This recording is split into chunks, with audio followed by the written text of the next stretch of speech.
Bonjour, La Belle Entreprise vous propose de découvrir Make Sense, une association qui accompagne les entrepreneurs sociaux. Et pour en savoir plus sur Make Sense, La Belle Entreprise a le plaisir d'accueillir l'une de ses cofondatrices, Alizée Lozachmer, et Florent Guignard, fondateur du journal Le Dranche. Bonjour à tous les deux. Bonjour. Bonjour. Pour commencer, Alizée, j'ai présenté de façon générale Make Sense, mais quelles sont précisément vos activités ? Alors chez Make Sense, on a la conviction qu'on peut tous contribuer à agir sur les défis sociaux, environnementaux qui nous entourent. Et notre mission, c'est de permettre à tous ceux qui le souhaitent de s'engager pour les résoudre. Rapidement, on permet à tous les citoyens curieux, intéressés de s'engager sur les causes qui leur tiennent à cœur en participant à des activités ou à des ateliers qu'on organise.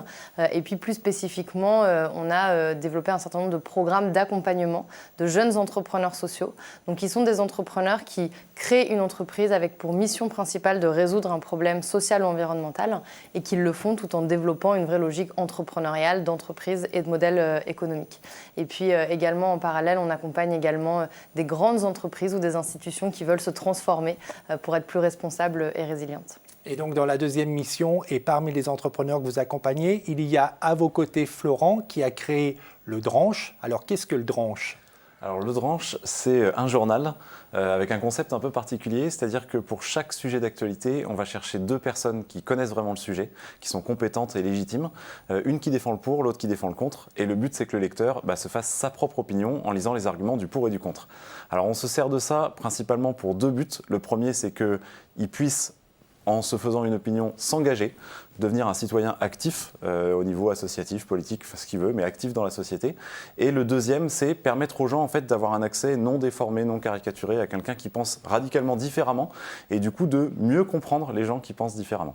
Aujourd'hui, juste, on fait ça sur le web, donc sur ledranche.fr, le site est gratuit, et en version papier. J'en ai amené un exemplaire, puisqu'on a une version papier qu'on distribue aux étudiants gratuitement et qu'on tire tous les mois à 80 000 exemplaires. Et alors, comment Make Sense vous a accompagné pour lancer Le Dranche ? Alors nous, on a eu la chance d'être accompagnés 2 fois par Make Sense, à 2 étapes un peu cruciales de notre projet. La première fois, au tout début, c'est-à-dire qu'on avait notre concept, on venait de lancer notre tout premier numéro papier, et Make Sense nous a en fait aidé à passer du projet, donc c'était un beau projet, c'était un tout premier concept, à passer du projet à une véritable entreprise. Ça, c'est le premier, donc à se structurer, ça c'est le premier accompagnement. Et on a eu la chance d'être réaccompagné une deuxième fois, 1 an après, sur la partie accélération, c'est-à-dire à partir du moment où on a un concept qui commence à fonctionner, où on a vérifié qu'on avait un impact positif, comment est-ce qu'on va plus vite, c'est-à-dire comment est-ce qu'on arrive à vendre mieux, à se développer plus vite et à démultiplier l'impact qu'on a. C'est vraiment sur ces 2 étapes de la création d'une entreprise que vous intervenez ? En effet, aujourd'hui, il y a plusieurs étapes un peu cruciales pour les entrepreneurs sociaux. Bon, il y a la toute première étape qu'on appelle l'émergence, qui est je passe d'une envie à une idée, sur quel sujet je vais m'impliquer. Donc là, on a beaucoup d'ateliers collectifs notamment. Et puis ensuite, on voit qu'il y a une première étape de preuve de concept. Nous, on appelle ça test and learn, c'est-à-dire on a une idée, comment est-ce qu'on la teste sur le terrain sans attendre 6 mois avant de se lancer, on agit, on teste, on fait itérer, on améliore son idée pour ensuite avoir vraiment un vrai projet, un début d'entreprise qui a validé sa proposition de valeur. Et puis une fois qu'on a ça, l'idée c'est de grandir puisqu'on a envie de faire grandir son entreprise, et puis parce que la caractéristique des entreprises sociales, c'est que plus elles grandissent, plus elles ont d'impact positif sur la société. Donc cette recherche de croissance, elle n'est pas uniquement économique, elle est vraiment aussi tournée vers l'impact et le changement. Et donc là, quand on grandit, il y a plein de défis qui se posent, et notamment des défis de financement, donc soit par la levée de fonds, soit par l'accélération aussi commerciale, et puis des défis de structuration de son équipe, parce que c'est pas facile de passer de 1 à 4, à 10, à 30, et donc on accompagne sur ces différents sujets les entrepreneurs. Quelles sont les conditions à remplir pour pouvoir bénéficier de vos programmes ? Alors, on l'a beaucoup dit, la condition quand même principale, c'est quel est l'impact social ou environnemental que l'entrepreneur a. Nous, on va chercher des entrepreneurs qui ont une vraie vocation et qui créent leur entreprise pour résoudre un problème de société.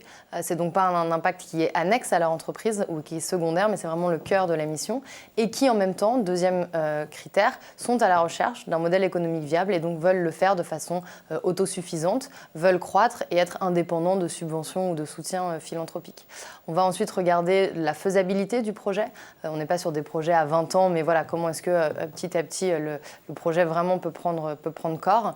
Et enfin, et c'est pas le moindre, l'équipe et les fondateurs, les cofondateurs ou les premiers membres de l'équipe, parce qu'en fait, toute bonne idée peut être répliquée, mais par contre, ce qui va faire vraiment le ciment du projet, c'est les personnes qui le portent. Donc c'est pour ça qu'on a choisi Florent. Et comment ça s'est passé justement cette sélection, Florent? C'est difficile? Alors il y a plusieurs étapes. Difficile, alors c'est pas le mot qui est approprié parce que effectivement il y a beaucoup de gens qui postulent pour finalement peu de projets sélectionnés. Cela dit, c'est fait de manière assez souple dans le sens où on ne nous demande pas de remplir des dossiers interminables ou des business plans à 5 ans, mois par mois, ce qu'on a vu dans d'autres dossiers. Hein. Mais Make Sense nous demande en fait, teste ce que Alizé vient de dire, les points principaux, c'est-à-dire quel problème on résout, est-ce que c'est faisable, quelle est la motivation des créateurs. Et donc il y a 2 étapes. Il y a une première étape qui est sur dossier où on décrit rapidement notre idée, où on en est, pourquoi est-ce qu'on veut s'attaquer à ça, nos motivations. Et après il y a une étape en fait en entretien, parce que ça passe beaucoup par l'humain et c'est quand même ce que Alizé a dit, l'équipe qui porte le projet, c'est un des points fondamentaux et vraiment un des points cruciaux de la réussite d'une entreprise.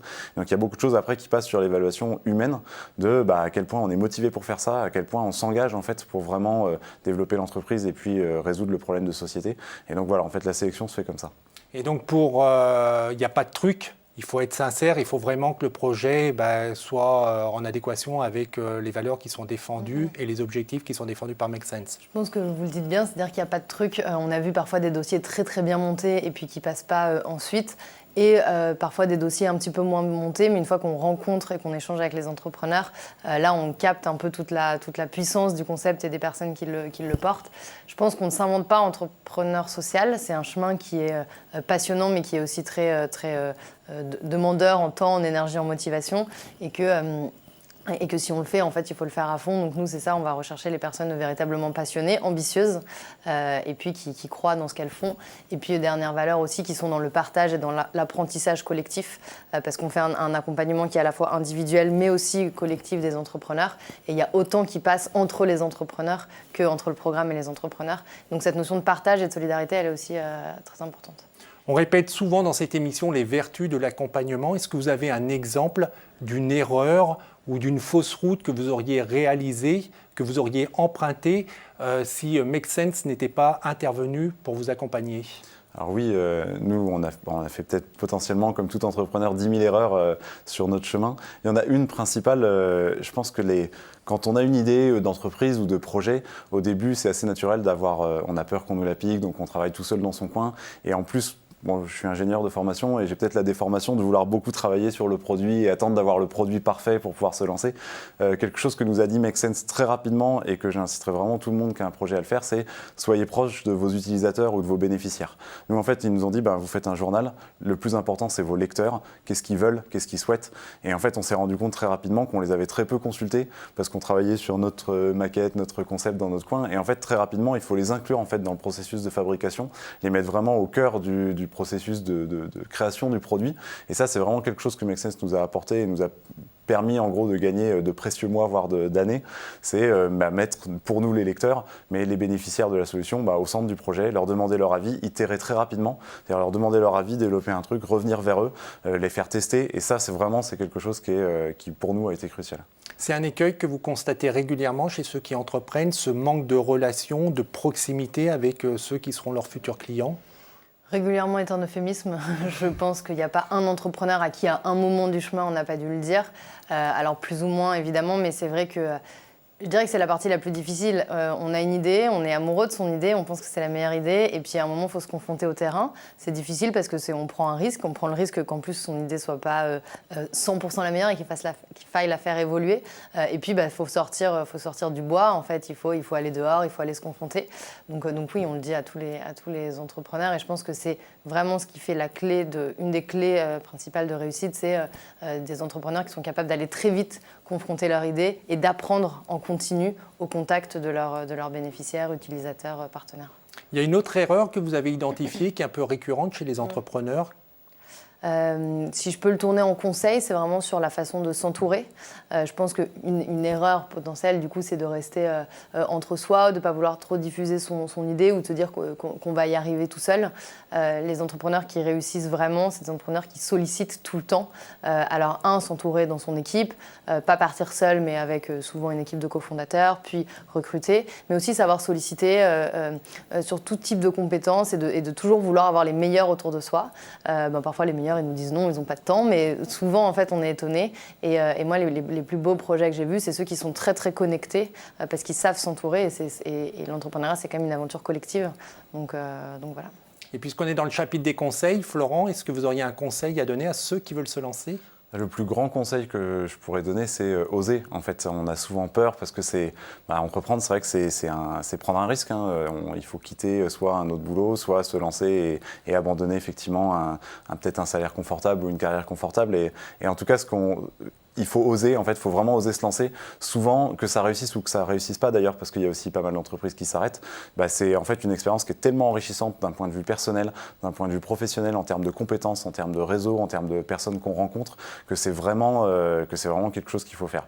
Il faut oser, je pense qu'il ne faut pas avoir peur, il ne faut pas avoir peur de se planter, il ne faut pas avoir peur de rater, parce que c'est le mieux qui puisse nous arriver. Alors vous êtes tous les deux des entrepreneurs sociaux. Qu'est-ce qu'on pourrait dire à nos téléspectateurs pour oser plutôt dans ce secteur d'activité ? Quel est l'argument percutant ? Je pense qu'entreprendre, c'est une question d'audace et puis ensuite de courage, de persévérance et de résilience. Moi, je suis convaincue que si on croit fondamentalement dans ce qu'on fait et que les entrepreneurs sociaux croient dans ce qu'ils font et pour eux et pour la société, leurs bénéficiaires ou la planète, en fait, ça décuple nos forces. Nous, ce qu'on voit, c'est que dans les entrepreneurs qu'on accompagne, il y a un taux de casse qui est bien inférieur à ce qu'on voit dans l'entrepreneuriat classique, tout simplement parce que c'est pas après un an où on n'a pas les résultats escomptés qu'on s'arrête, parce qu'en fait on est mu par une véritable mission aussi personnelle. Et donc je pense que c'est vraiment une des... Enfin, pour vivre une aventure personnelle, s'engager dans l'entrepreneuriat social, je trouve que c'est vraiment un super chemin. Et puis après, d'un point de vue un petit peu plus macroéconomique, j'ai aussi la conviction que le futur passera forcément par des projets et des entreprises beaucoup plus responsables, qu'on a un grand nombre de défis à résoudre, mais que ce sont aussi des opportunités pour innover. Et je crois que les premiers signaux sont en train de nous le montrer. C'est l'avenir de notre économie, donc soyez-en les pionniers. Et c'est ce que j'allais dire, c'est souvent une question que je pose, quel conseil pour intervenir dans le secteur de l'économie sociale ? Mais en fait, c'est une question que j'aurais plus à poser tellement c'est une évidence et une urgence. C'est une urgence, il faut savoir s'écouter. Je suis sûre qu'on a chacun des choses autour de nous qui nous révoltent. Et en fait, de passer de la révolte à la compréhension puis l'action, c'est assez chouette. Et de votre côté, Florent, qu'est-ce que vous pourriez dire pour inciter ceux qui hésiteraient encore à venir plutôt sur le secteur social ? C'est effectivement 10 fois plus gratifiant. Enfin, monter une entreprise pour avoir son indépendance ou faire de l'argent, j'imagine que c'est quelque chose qui peut plaire à certains. Mais il faut bien avoir conscience que l'entrepreneuriat, c'est un peu des montagnes russes émotionnelles. C'est une succession de réussites qui nous rendent extatiques et de coups durs qui nous abattent, qui sont difficiles à passer. Et effectivement, d'avoir en fait cette certitude déjà d'avoir un impact positif sur la société et encore plus des gens, des utilisateurs, des bénéficiaires qui nous disent ce que vous faites, ça m'est utile au quotidien, ça a changé ma façon de voir les choses, ça a changé ma vie, ça a changé. Et bien en fait, c'est vraiment quelque chose qui est 10 fois plus puissant et 10 fois plus gratifiant que juste un chiffre d'affaires ou un bénéfice à la fin du mois. Et pour terminer, mais je crois que c'est important, quel est le coût pour les entrepreneurs qui bénéficient ? Alors le programme est gratuit à l'entrée pour les entrepreneurs. Ce qu'il faut mentionner, c'est que les entrepreneurs qui bénéficient du programme s'engagent ensuite sur les 18 mois à reverser une partie des fonds qu'ils lèvent à l'incubateur. Et ça, on a vraiment voulu concevoir ce système dans une logique de solidarité et en anglais de give back. C'est de se dire, en fait, on propose le programme à tous les entrepreneurs et ceux qui réussissent le mieux, en fait, ils investissent pour l'accompagnement des futurs jeunes pousses. C'est un frein, Florent ? Au contraire, j'allais dire c'est même quelque chose parce qu'il y a beaucoup de programmes d'accompagnement qui existent et c'est assez rare qu'un programme fonctionne sur ce point-là parce qu'en fait c'est le programme, donc c'est Make Sense ici qui prend le risque. C'est-à-dire que si nous on se plante au bout d'un an, au bout d'un an et demi, en fait on n'a rien à leur verser et c'est eux qui ont pris le risque. Et donc ça déjà c'est très fort de leur part, mais c'est extrêmement sécurisant pour l'entrepreneur parce qu'en fait si on réussit, ils prennent un pourcentage et quelque part on aura réussi à 2 et si on rate, c'est eux qui prennent le risque. Et donc pour les entrepreneurs c'est à la fois rare et très sécurisant. Merci beaucoup à tous les deux et bravo pour ce que vous faites. Merci à vous. Merci à vous. Pour ceux qui voudraient en savoir plus, si vous êtes étudiant, regardez dans votre école ou à l'université, vous pouvez récupérer le journal Le Dranche. C'est également sur Internet, ledranche.fr. Et pour en savoir plus sur Make Sense, c'est makesense.org.